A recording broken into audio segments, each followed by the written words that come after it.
All right, let's dive into this incredible story of political maneuvering for the throne of Israel. Seriously. It's this high-stakes game of public perception versus quiet backroom influence. And honestly, it unfolds with all the tension of a modern political thriller. And you know, this isn't just some ancient fable. We're looking at a text that's so vivid, so psychologically real, that even super skeptical historians, like the famous Julius Wellhausen, basically had to conclude it was an eyewitness account. This isn't a myth. It's like having a ringside seat to a genuine succession crisis. So, the story kicks off with a classic power vacuum. You've got King David, who's old, he's frail, he can't even keep warm. And as his authority is visibly fading, the most dangerous question in any kingdom is just hanging in the air. Who's going to rule next? And this, of course, sets the stage for a huge rivalry. On one side, you have the heir apparent, the guy everyone expects to take over, Adonijah. And on the other, you've got the dark horse, Solomon. They're half-brothers, different mothers, and as we're about to see, they have very different ideas on how to win the crown. Okay, so first up is the frontrunner, Adonijah. And he is not waiting around for some official announcement. Nope, he's launching this bold, very public campaign to just seize the throne for himself. I mean, this guy had everything going for him, right? He was royalty, he was apparently strikingly handsome, just like his rebellious brother Absalom, and he was already acting the part of the king, with his own 50-man security detail. And here's the crucial part. His aging father never once said, "Hey, what are you doing?" Which, of course, everyone took as a green light. This is where things get really juicy. You see, the kingdom's elite just split right down the middle. Adonijah, he gets the ultimate insiders. Joab, the commander of the entire army, and Abiathar, a high priest with deep, deep ties to David's past. I mean, these were the establishment guys. But then there's this other faction, a rival priest, another top general, and the prophet Nathan, and they're all staying loyal to the king, just waiting to see what he officially decrees. So, Adonijah's strategy? It was all about creating facts on the ground. It was a public power grab, pure and simple, designed to build this unstoppable momentum. He figured if he held a huge coronation feast and just declared himself king, he'd present the entire kingdom with a done deal. Make it impossible for anyone to oppose him. But, and this is a huge but, while Adonijah is out there on his victory tour, Solomon's team is running a completely different playbook, a much more precise counter-strategy. See, they weren't playing for the crowd. They were playing for the king. Instead of trying to win some popularity contest, their plan was to go straight to the only person whose authority really mattered, King David himself.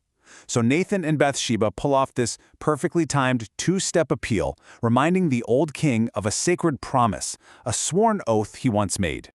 Now, faced with what is basically a rebellion by his own son, the old king, who seemed so frail and powerless just moments before, makes a swift, decisive move that is about to checkmate Adonijah's entire plan. And there it is.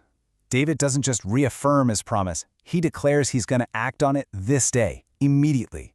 He realizes there is absolutely no time to waste. He sets the official, legitimate coronation of Solomon into motion right then and there. This right here is just tactical genius. Think about it. While Adonijah's party is still going on, just a few hundred yards away, the real, official transfer of power is happening. Solomon rides the king's personal mule, a huge symbol of succession, and he's anointed by the legitimate authorities. The sound of the official celebration, the trumpets, the cheering, it all travels right across the valley and literally crashes Adonijah's party. And the effect was just immediate and catastrophic. The second they heard that noise and realized they had backed the wrong horse, that they were now on the wrong side of a failed coup against a newly crowned king, well, Adonijah's powerful coalition just dissolved. Instantly. So this brings us to the really crucial question, right? Why? Why did a plan that seemed like a sure thing, a plan with so much powerful backing, just collapse so completely, so fast? Let's do the autopsy. Well, according to the analysis in the source material, this wasn't just a string of bad luck. Adonijah's coup was basically doomed from the start because of some really critical, fatal strategic flaws. His failure was just a textbook case of strategic miscalculation that was born from pure arrogance. He was so convinced that he was the inevitable winner that he got sloppy. By not inviting his rivals to the party, he gave them what's called the golden time, that one perfect window of opportunity they needed to go to David and completely turn the tables.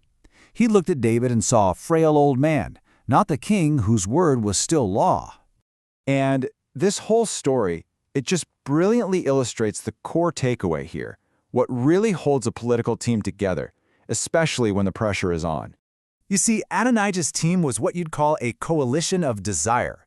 It was built on what each person, Joab, Abiathar, could get for themselves. The very second that self-interest was threatened, the whole thing shattered. But Solomon's team, that was a coalition of a great cause. They were held together by loyalty to David's promise, by a shared purpose. They risked everything for it, and when the pressure hit, they didn't break, they won. And in the end, it's almost poetic, isn't it?